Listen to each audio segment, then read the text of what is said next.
The average lifespan of an American is 80 years. And an 80-year-old today was 10 when World War II ended, 4 when it began. A soldier who saw battle would have to be in his late 80s at least today. Generals, political leaders, the decision makers of the war, few are still with us. And over the past few decades, we've seen authors and filmmakers rush to capture stories from survivors before this connection of memory is lost.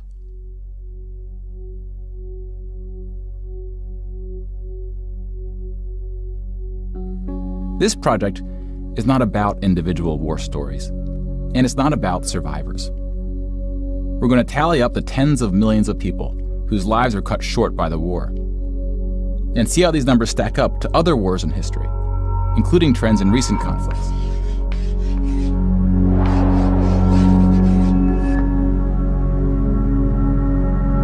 We'll be counting soldiers and civilians separately. Each of these figures represents 1,000 people who died. Civilians were of all walks of life, whereas military deaths were almost entirely men. The average age was about 23. In most battles, for every 1,000 soldiers killed, there are more than 1,000 who were injured. The word casualty can be confusing because in military speak, it often includes both deaths and injuries, and anything else that takes a soldier out of service. Here, we're just counting the deaths, and we'll begin with American soldiers.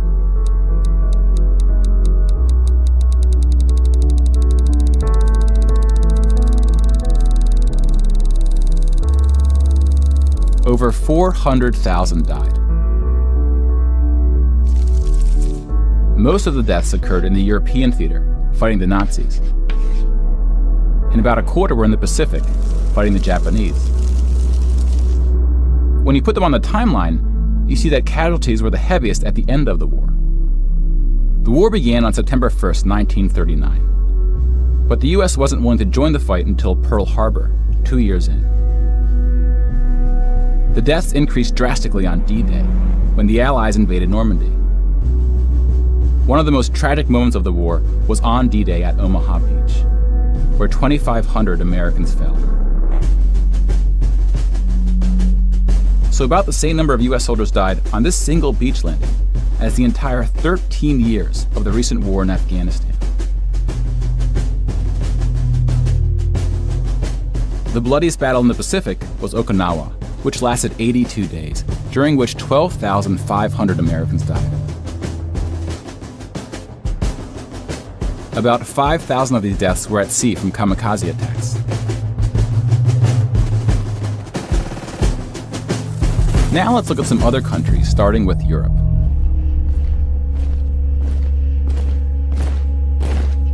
Germany started World War II when it invaded Poland. Poland ultimately lost 200,000 soldiers in the war. Most died after the invasion while the country was occupied by Germany and the Soviet Union. Germany, meanwhile, lost just 16,000 in the invasion of Poland. The Nazis went on to invade and conquer other countries, including Denmark, Belgium, the Netherlands, France, Greece, and Yugoslavia. France surrendered, but after losing 92,000 soldiers in the Battle of France. Over 200,000 ultimately fell, which includes deaths in POW camps, French colonies, and other fighting. Yugoslavia suffered almost 500,000 military deaths. The initial invasion brought relatively few casualties on both sides, but the deaths mounted under Nazi occupation due to guerrilla fighting, civil conflict, and mass executions. The Nazi invasions were swift, with relatively few German losses.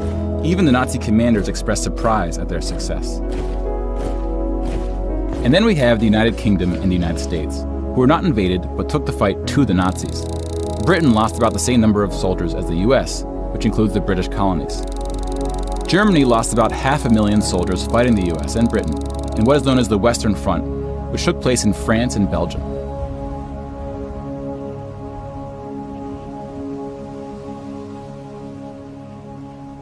But most Nazi soldiers died in the Eastern Front, Germany's unsuccessful invasion of the Soviet Union. The numbers are staggering.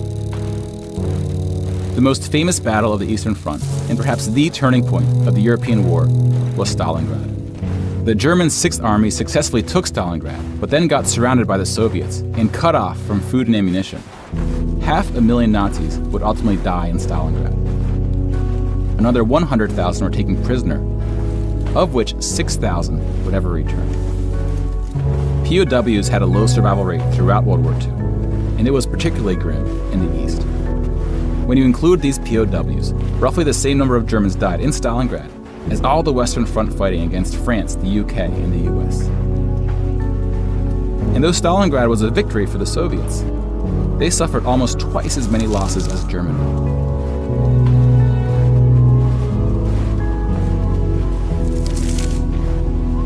The Soviet Union would eventually defeat the once unstoppable German army, killing 2.3 million Nazi soldiers.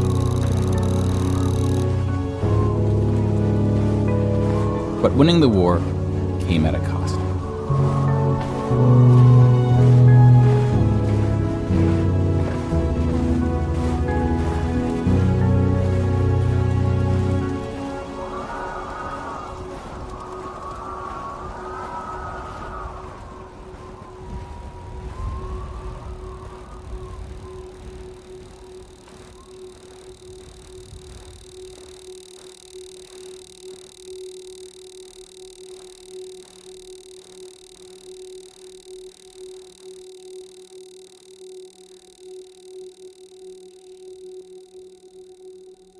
$8.7 million is the official tally by the Russian military, a hotly disputed number. Some studies have calculated as many as 14 million dead. To complete the count of European military deaths, we need to add German deaths from other fronts, including the North and Africa, as well as deaths from other Axis powers allied with the Nazis, Hungary, Romania, and Italy. When you put these European military deaths on the timeline, it looks like this. You can now interact with the chart to learn more. Pause the narration if you would like more time.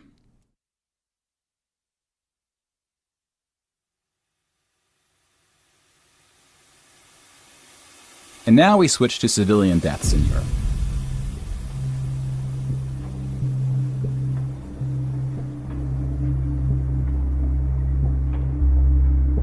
Six million Jewish people were killed in the Holocaust. If you separate this by country, you see that about half, 2.7 million, were Polish. 700,000 were Soviets, followed by Hungary and 17 other countries.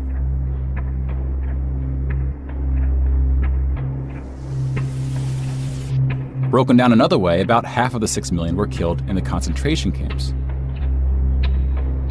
Over 1 million died in Auschwitz. Most were killed in the gas chambers. Others died from starvation, exhaustion, disease, and other forms of execution. The second most deadly camp was Treblinka, which was exclusively an extermination camp, set up to look like a train station.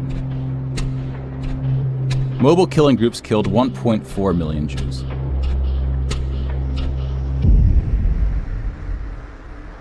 Like with the gas chambers, men were killed first to reduce the risk of revolt.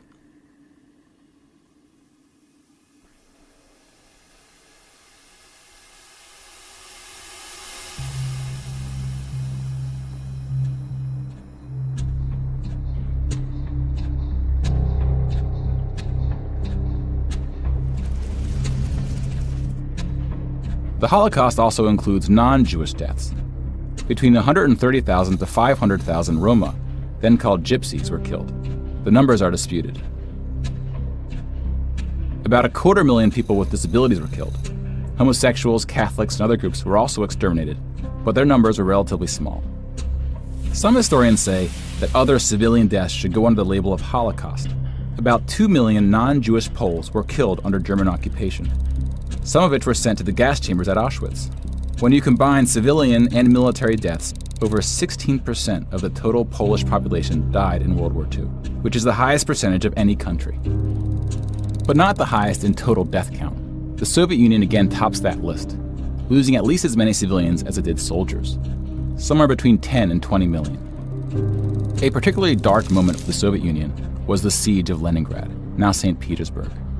German forces surrounded Leningrad before civilians could be evacuated.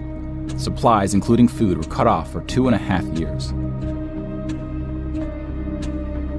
1.5 million people died as a result, mostly from starvation, mostly civilians. Stalin's cruelty towards his own people is partly responsible for these numbers. He often didn't allow civilians to evacuate from cities, thinking it would cause the soldiers protecting them to fight harder. About 1 million Soviets died in Stalin's own labor camps, called the Gulag. Just about every country suffered civilian losses, especially countries who were invaded. While many died as a result of so-called collateral damage, the biggest numbers occurred when it was no accident.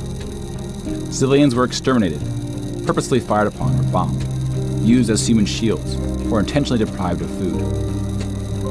The intentional killing of civilians was done by most warring parties, including the United Kingdom and the United States. The United Kingdom was spared of a land invasion, but still lost 60,000 civilians, largely from German air raids or blitzes, often directed at civilian population centers. The UK did the same to German cities at a much greater magnitude, causing about 10 times the number of deaths. But most German civilian deaths came from the ground at the late stage of the war. When the Nazi regime collapsed, civilians living in occupied regions had to desperately flee from the advancing Soviet army. Rapes were widespread, and death estimates ranged from 600,000 to 3 million.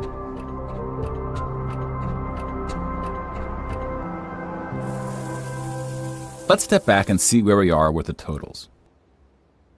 We just counted about 20 million civilian deaths in Europe. If you add this to the European military deaths we already covered, it brings us to over 40 million. Then we have the Asian theater. Here we see the vast majority of military deaths in Asia came from China and Japan. On the civilian side, about 6 million deaths from China, Indonesia, Korea, Indochina, and the Philippines can be attributed to Japanese war crimes, which are sometimes compared to the Nazi atrocities due to the sheer scale of the cruelty. China had the second highest death count after the Soviet Union. And like the Soviets, the Chinese government demonstrated a stunning willingness to sacrifice its own people. Chinese nationalists opened the dike at the Yellow River, hoping the flood would halt the Japanese advance. 500,000 Chinese civilians or more were killed, which is 2 or 3 times the number who died in all countries in the 2004 Asian tsunamis. But the invasion of China only cost Japan 200,000 soldiers. Most were killed fighting the US and allies in the Pacific War.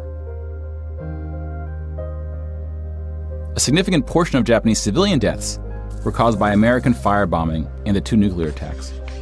Contrary to official US statements, these airstrikes were directed at civilian populations, not military targets.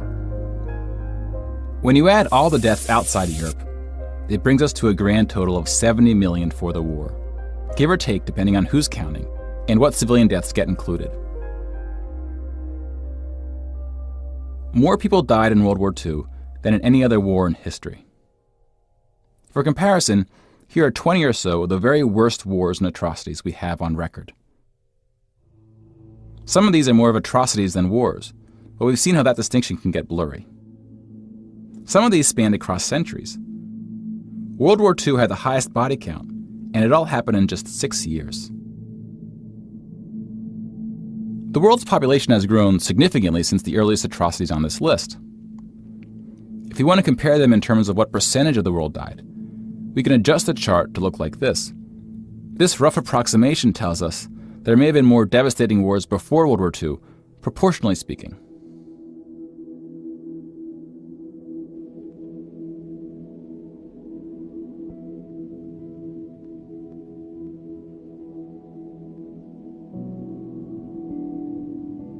When we turn to post-war conflicts, it's hard to say anything that isn't controversial.